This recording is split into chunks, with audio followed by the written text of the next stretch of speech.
Welcome to Southeast Iowa Union Sports Talk, live coming at you from a remote location in Southeast Iowa. I'm Andy Kretzinger. This is Hunter Moore. And we're back. We are back. We're back.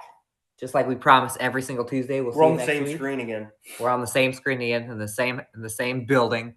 Same room. Same room holding us both.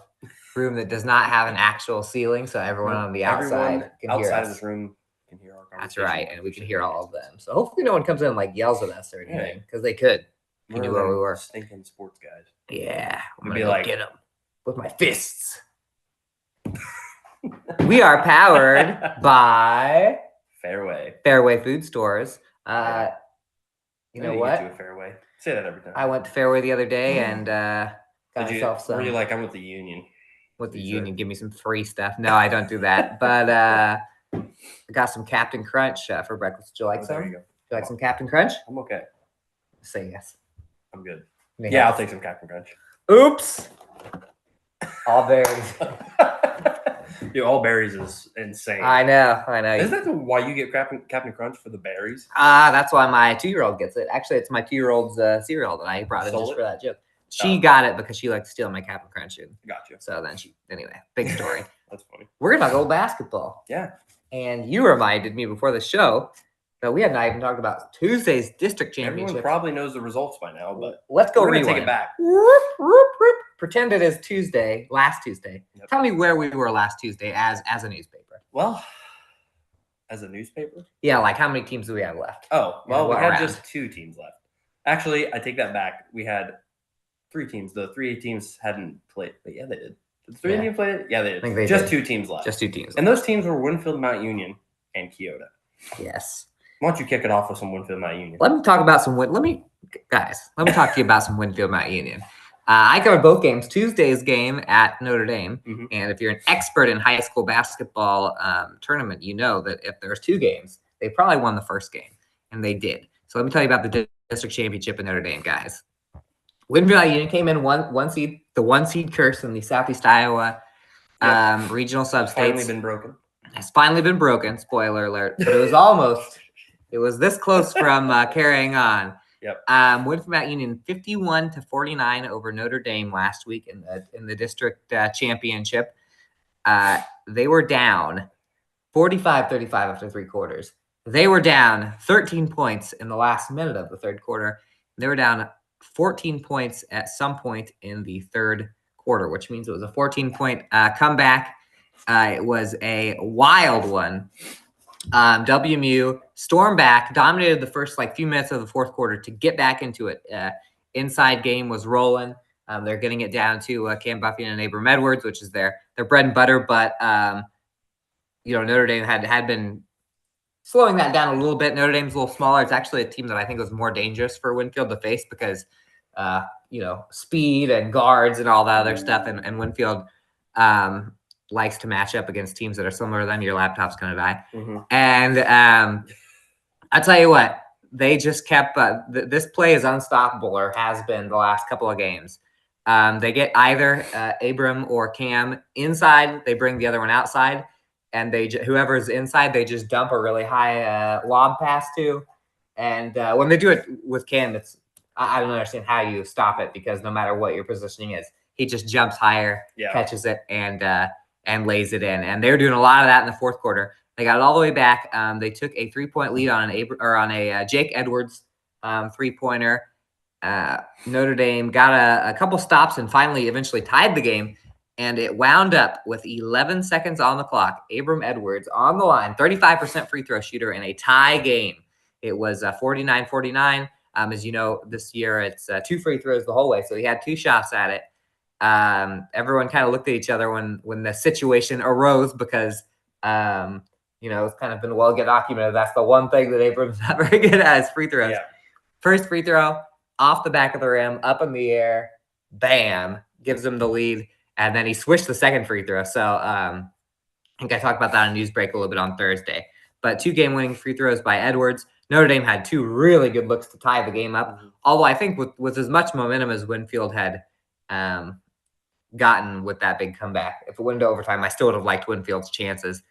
Cam Buffington, 26 points, and he only had 7 points at halftime.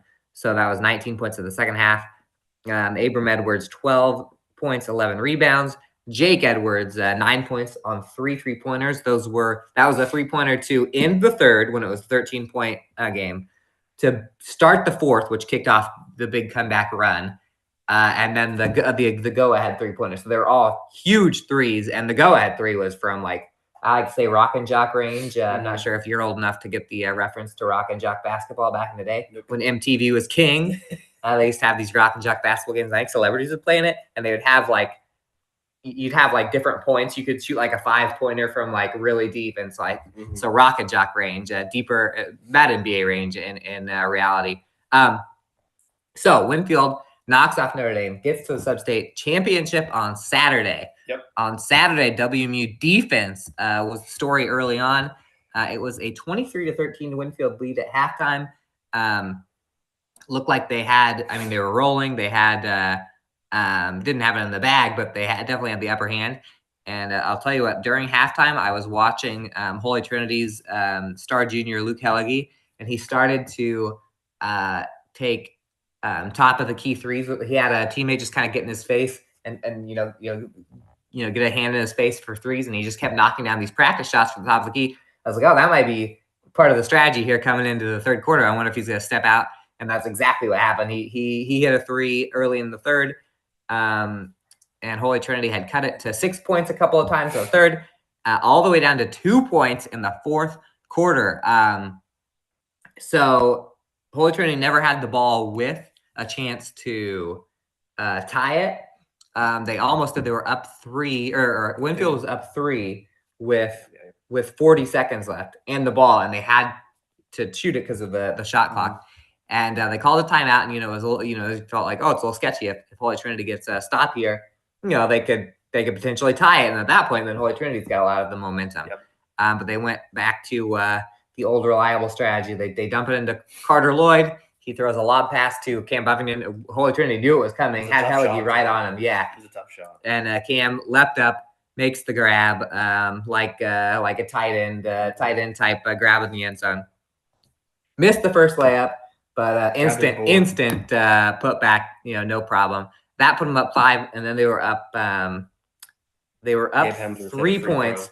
Gabe Hemsworth, after missing the first, and I saw Gabe kind of laugh it off after he missed the first, so I was pretty confident he was going to hit the second. That was with about 13 seconds left. That made it 4. Cam had another free throw to make it 5, and Holy Trinity could never get the basket. Fun little stat. So that's a 46-41 win for Winfield Mount Union. Everyone at this point who's been paying any attention knows WMU going to the state tournament for the first time since 1996. Yep. Which also makes it so they hadn't been to state basketball or football since the 90s, right? Good year to be one from Wolf. That's right. Last year, I think it was 1998 for the girls basketball team. Last year, the girls basketball team, which had basically all seniors, stopped that drought from 1998. Then this fall, the Winfield Union football team stopped a drought. I think it was 1999, the last time they were at the Dome, and then the longest one, 1996. So those years are all reset to 2023 and 24. Yeah. I don't know how many times a school can go to football. Football and basketball isn't as crazy because you think maybe a lot of the same kids are playing, kind of like Winfield now. But to add girls basketball in there, and it's just kind of funny because Winfield was the first town to do the girls basketball and boys basketball championship in the same year. So it's just kind of funny how those droughts kind of came to an end at the same time. So it really all starts in elementary PE, Yep. PE teachers probably, wow, we got some athletes here. Maybe in 12 years we're gonna be going to state and everything. Thinking ahead. Yeah, in that sub-state final, by the way, Buffington with 18, Jake Edwards with 11, Hemsworth had 9, another 12 rebounds for Abram Edwards. So there you go. We'll talk a little bit about what that means for WMU after this. But we had another chance to go to have a second team go to state. It was upended a little early. Tell us about that one. Yeah, so last Tuesday I was up in Benton Community High School, just west of Cedar Rapids. Nice little drive. Yeah, nice little drive to watch the number 6 ranked team in the state, Keota, take on Gladbrook Rhinebeck. And as Andy mentioned, the Eagles Tough night from the field in this one. Followed to the Rebels 67-62. Really, it was kind of anyone's game throughout. The largest deficit in the game was 8 points to Keota late in the third quarter. A pair of threes from Gladbrook Rhinebeck's Isaac Clark put the Rebels up 52 44 with just under a minute to go. Nice little sophomore from Keota, Chase Halfley, answered back with the two, and then funny enough, he got the ball with the Rebels scored a two, and then he got the ball like half court, took one dribble to the left, kind of pulled up, hit a half court buzzer beater just before the fourth to pull it to 52-47.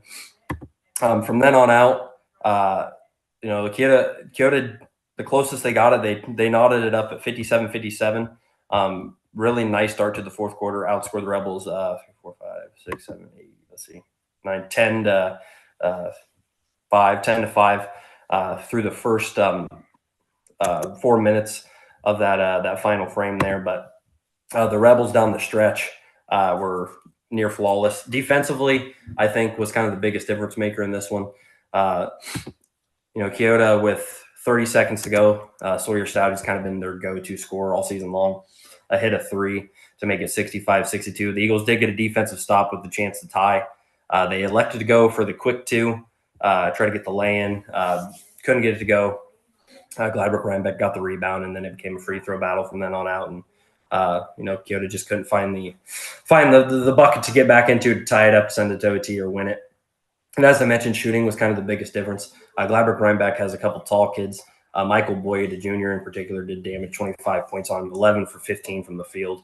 He played a big factor down low. But as I mentioned, the shooting struggles were kind of apparent for Keota. 37.9% from the field, 30.8% from three. Whereas Gladbrook Rhinebeck shot 56.2% from the field and 42.9% from three. So that was kind of the biggest difference there. Just kind of I would say like it's a bad time to have a tough shooting night if you're Keota, and so they get knocked out by Gladbrook Rhinebeck, and then we just mentioned it. Gladbrook Rhinebeck might have had one of the best runs this postseason. They went on the beat Key on Saturday night, so Gladbrook Rhinebeck in the state tournament. Two back-to-back upsets, and Gladbrook Rhinebeck won 52-49, so a very similar game against Key where they're able to get their way in there. I mean, they're a pretty darn good team. They're a pretty sneaky kind of mid-level seed. They had won like every game of the past. They had they had like a 42-point win and a 30-point win in games leading up. So they're pretty hot coming in. And I should mention Sawyer Stout led Keota with 14 points in that. Chase Halfley 10, and then Evan Vidito 10 for Keota. So tough end of the season for them, but Coach Stout was said that they should be proud because they kind of turned the narrative around. The last 4 years, really improved, I think, every single year. So good run for Keota though. They had such a good run, and they do have a couple of big seniors leaving, but they still have Halfley, who's a sophomore. Billy Kindred is a junior. Vidito. I think Vidito and Sawyer Stout are both seniors. So this was definitely the year as far as the talent, where it was like it's all coming together, and you kind of saw them take the little steps. I think they were in the semifinals last year. But tough. And then to add on to the toughness, before we get a break here, do you remember we were talking about the math that needed to happen for Keota and Winfield Mount Union to play in the state tournament? Yeah. If Keota would have won that sub-state, it would have been WME Keota. Keota would have got the 5 seed. Because Winfield got the 4 seed. We needed one team of the top 4 to lose. I forget which team it was. We'll talk about that in the second break here. Yep. But stars would have aligned. But tough one for Keota. As we said, they have 5 of their top 6 are seniors. So Billy Kindred's a great player too. Yes, he is. He's going to be kind of a focal point, I think, for next season. So is Chase Halfley. Just a sophomore for him. So they're in good hands with those two. But so we're down to 1. Yep. We're going to go commercial, and we're going to tell you what's going to happen to that one team, or I guess when they'll be playing next week, state tournament, all the other stuff. Yep. And we'll be back. 3 minutes. Federation Bank is a locally owned bank providing award-winning customer service. We believe that we are more than just a federation of banks, but a federation of communities, serving Brighton, Richland, Wellman, and Washington, Iowa. Federation Bank's highly skilled staff is here to make sure you are able to accomplish your personal and professional goals, whatever they may be. Federation Bank, your family bank. Hospice isn't a place, it's a type of care that focuses on living. Servicing a 7-county area, the Hospice of Washington County staff of nurses, social work, hospice aides, spiritual and grief support, volunteers, music and massage therapists are able to provide free end-of-life care where the patient lives. We write wills, give consent for organ donation, but rarely is there a plan for what we would want the final phase of our lives. At Hospice of Washington County, we encourage our patients to be in charge of their healthcare decisions while maintaining quality of life. At the Capper Auto Group, we put our customers' needs first and understand that everyone is as different as the vehicle they select. We offer new Ford, Chevrolet, Buick, GMC, Jeep, Chrysler, Dodge, and Ram vehicles in a friendly environment that puts you in the driver's seat. When it comes to service, we maintain factory-trained technicians and competitive pricing. The Capper Auto Group still believes that service after the sale provides the best customer experience. Come see the Capper experience for yourself. I am Melissa Westfall with Homegirl Realty.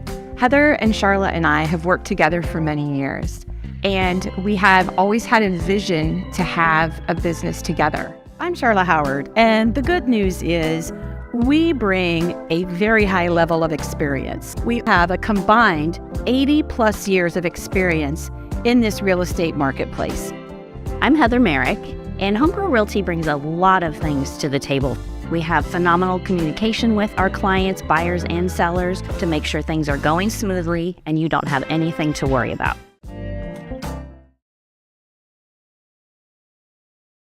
Welcome to Southeast Iowa Union Sports Talk Live. We are now in our preview portion of the state tournament, which this will be our last one before Winfield Mount Union plays. Yep. And the Wolves will play Win Hunter On Monday at 12:15 p.m. 12:15. Second game of the day.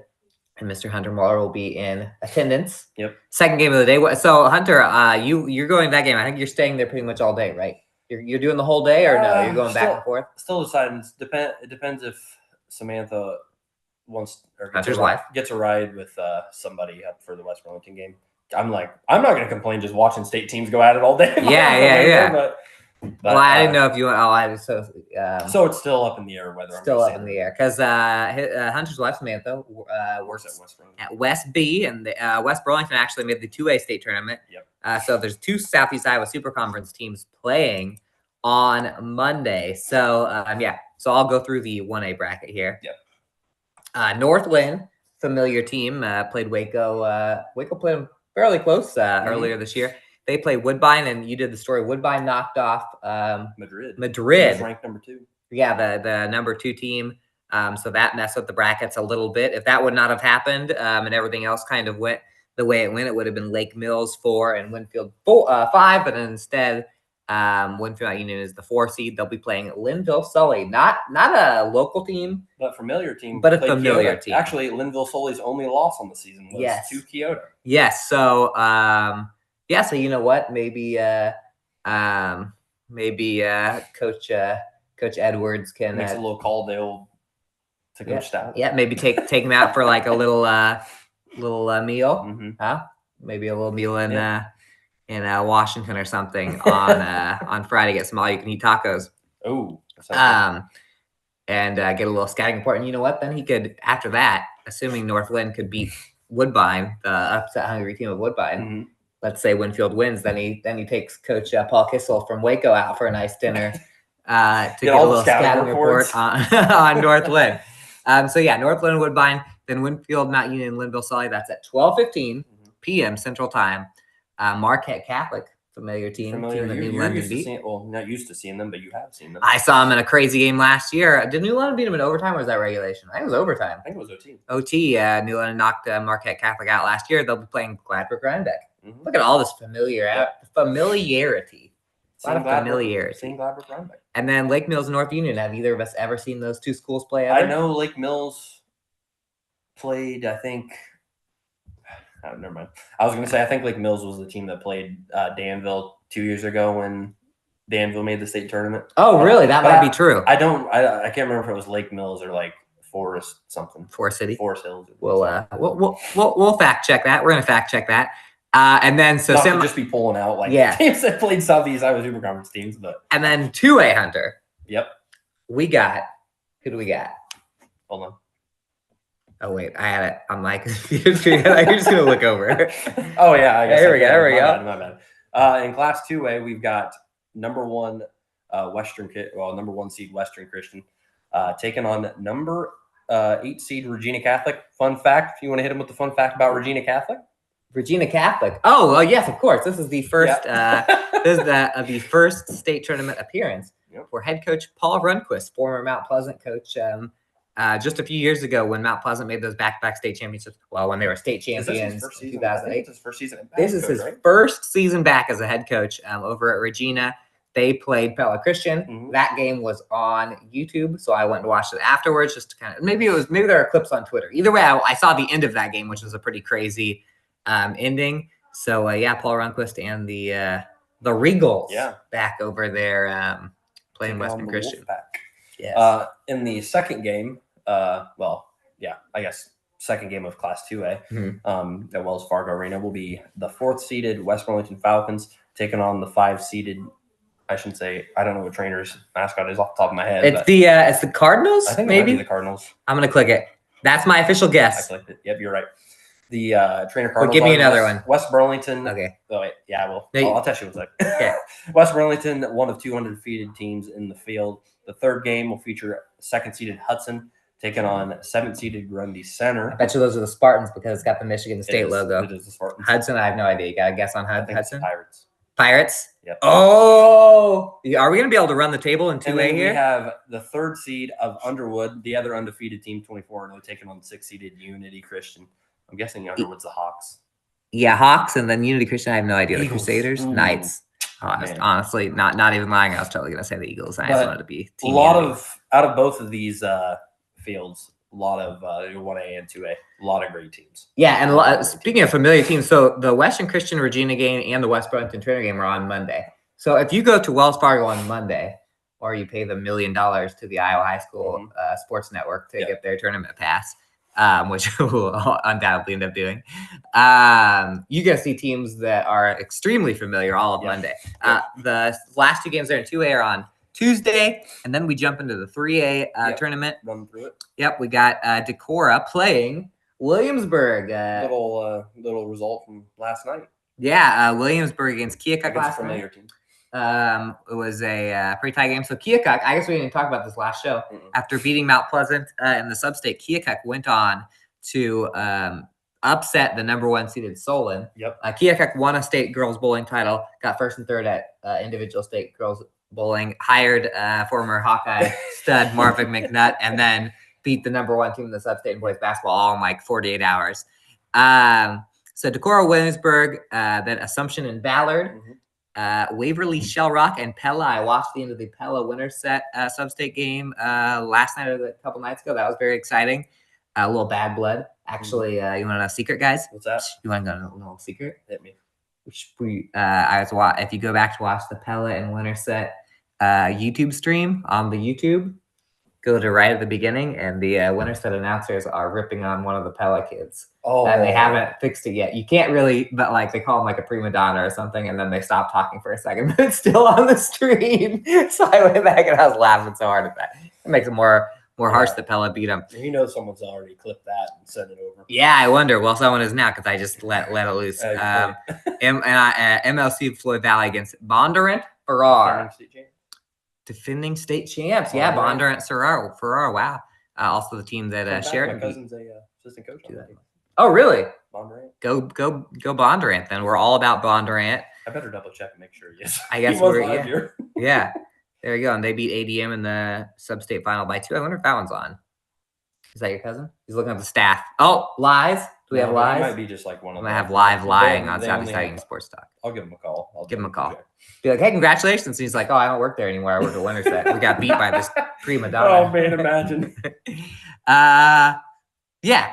And then that's probably all I'm talking about. We also have a girls' state tournament. Not a lot of Yeah, familiar going on. teams. No, So there we go. closest team's probably The girls' state North tournament. Lynn and 1A maybe. I don't know, but I would take the Johnston. If you were gonna throw money around, is that yours? No, I was gonna say I would take the Johnston. I was gonna call them Jaguars, but that's Ankeny Centennial. Johnston, I think they're the Dragons. The That's Johnston sick Dragons name, over about sick name. anybody because They're ranked number 26 in the country. yeah, I actually saw another ranking that had them 16th in the country. Really? Yeah, they haven't lost. They haven't come close to losing. And all the 5A games are usually close, close quarters games. They won by like 40 yesterday. So yeah, we'll see. And that's all I got. That's all I got for this break. So when we come back, we'll talk about some other stuff. Yeah. So enjoy our sponsors.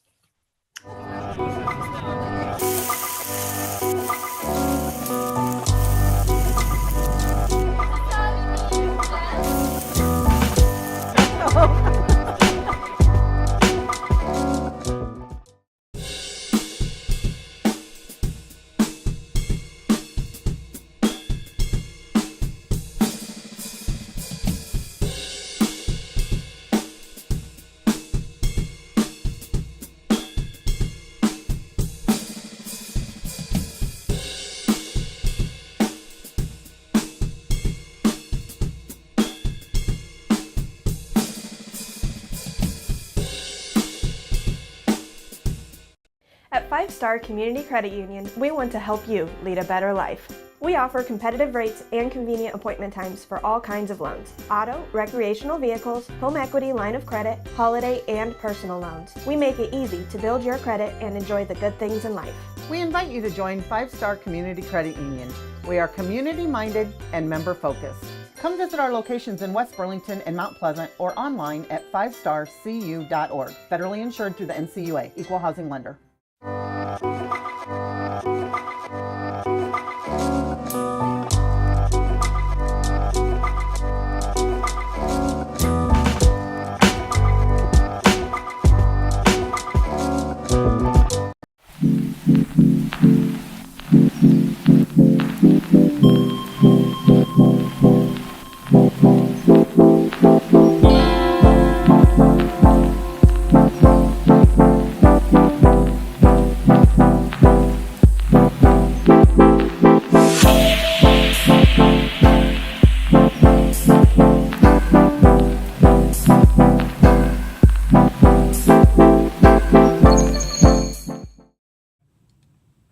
Welcome back to Southeast Iowa Union Sports Talk Live for our very rushed, not really a preview, No. and not really a recap of the girls' state basketball tournament because it's literally going on right now. Yeah. You could be watching it right now, but you're watching Southeast Iowa Union Sports Talk instead.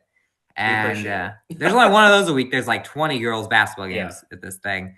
And I had a fun fact.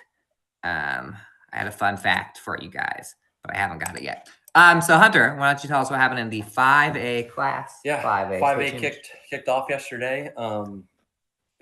As Andy mentioned, Johnston pretty much ran away with it. They're the number one seed in the tournament, ranked in the country. Take down number 8 Valley, 60-31 was a close game, I think, through about a quarter, and then they kind of ran away with it in the second half. Some great games all around the rest of the field. Yeah. Number 4 Waukee survives number 5 Ankeny Centennials 46-44, so they'll take on Johnson in the semifinal. Number 7 Cedar Falls upsets number 2 seeded Davenport North 71-65, and they'll be taking on Dowling Catholic, the 3rd seed, who beat Pleasant Valley, the number 6 seed 53-48 yesterday. So looking like some great games there. Yeah, my grandma was a Davenport North graduate, so Really watching that with the big man above right now, she's probably pretty upset, pretty disappointed they blew it as the 2 seed there. Oh, no. So we mentioned that Johnston is like awesome. Yeah. Who was it though? Was it Dowling that has that girl that just shoots the lights out? I'm not sure. Or was it? No, it was the 7th seed. I bet you it was Somebody- the Cedar Falls Somebody girl. scored like 44 yesterday. I know that. Oh, come on, varsity band. Are you serious? I'm gonna look like a dummy over here. Grace Knudsen of Cedar Falls. I was watching that game yesterday, and Davenport North just kept getting closer and closer. And every single time they got close, she would just walk down and bang a three. I did see her, like, she was like hitting threes left and right. She was in like the last minute of like, it's like clutch time. It was like an NBA. It was like the NBA star when they're just like, everyone clear out. Yeah, everyone clear. I'm taking over. So I'm excited. I hope Cedar Falls goes on, honestly. Although Dowling is the only team that I think has challenged Johnson this year. I think so too. And then we had some 3A action, and that's it. Yes, we had a little 3A action. We kicked it off late. In the 3A action, let's see. All the top seeds won out of the opening day. Number 1 Esterville Lincoln Central, who I think is probably the favorite out of this bracket. That's Esterville Lincoln Central girls scored 44 points in this game, I think. Downs number 8 Forest City 61-47. They'll be taking on number 4 seed in Mount Vernon, who downed Harlan Community pretty handedly. That's a real score. 67-25. Yeah. Wow. I looked at that at halftime. It was like already a 40-point game. I know Mount Vernon's pretty good too, but number 2 Des Moines Christian survives number 7 Benton. Hey, that's where I was last Tuesday. 49-46. Oh yeah. And then the next game today, which is actually going on right now. Right now. Was number 3 Solon taking on number 6 Wahlert Catholic. Ooh. So Des Moines Eastern Iowa battle. Yep. Des Moines Christian awaits the winner of that one. What happened? Des Moines Christian. Benson had a. I'll click on that one. Forest City. Benson had a chance to tie that right at the buzzer yesterday. I did. I did see that. It was a close game. Esterville Lincoln Central does not have the state. You know what? Well, they're at the state tournament, so I can't even blame them for not posting their stats, especially because I'm pretty sure that if you go to the Iowa High School Girls Athletic Association, you can find box scores, and we are looking at 3A. This is my phone too. No, I got it. Esterville. Let's see how right you are, Hunter. Esterville Lincoln Central's Haley Stokes, 44 points yesterday. Yeah, there it was. I knew it. 44.7 steals, 5 rebounds. You can't rebound if you just don't look miss. At no one else was even in double figures. Wow, 44 points. Wonder if she's going down. Look. Stokes is a good athletic. 3 people scored. She had 44. That other girl had 9, and the other girl had 8. Wow. All right, I'm gonna watch Esterville their next game. See this girl, the midgets, dominate. Yes, I have friends that went to Esterville Lincoln Central. Really? Yeah. So one of my, I got cheer for. I saw the 44 points, but I didn't even think about like the 44 to the 61 total. I didn't even think about that like correlation. I was like, oh man, she scored over. Yeah, she almost outscored Forest City herself. Yeah. Our former coworker Holly from Forest City. Forest City. Sorry, Holly. She's watching that from school probably, or not even caring, or not even knowing that they were in the state tournament. No offense. Sorry, Holly. Yeah. Sorry, Holly. I think that's all we got. Yeah, that is all we got. We will be back. So Hunter will be on location on Monday. Yep. And then courtside. Courtside, right there. He'll be there. If you're at the game, see Hunter, yell at him. Don't throw anything because he's going to be sitting so close to the. Yeah, I'll be sitting on it rolls. Probably, hopefully, I don't get ran over. That's all That's my biggest fear when you're sitting down on the court. Yeah, me too. I'm always afraid someone's going to fall on the camera. You're literally going to break that or break their face. Because you're literally right there. You're in the danger zone pretty much. Danger zone. You're not on the highway to the danger zone. You know what I think I'm going to do? Bring one of those little chairs, those little chairs you sit on. I think people do that. I'll tell you what not to do. I did this one time. I was like, ooh, look, nobody's sitting on the left side. All the media was crowded on the right side. I was like, the left side's wide open. I'm on the left side. And then somebody came over and he's like, hey, the cheerleaders have to stand there. Yeah. Yeah. I felt like I was like, why isn't I remember doing that my first time. I was like, oh wait, the cheerleaders. Should I play that audio to see if they have it? I don't know. What? No? I don't know. All right, I'll play it. You can play it after. Afterwards. All right. Next week, Tuesday. Yep. We'll see you.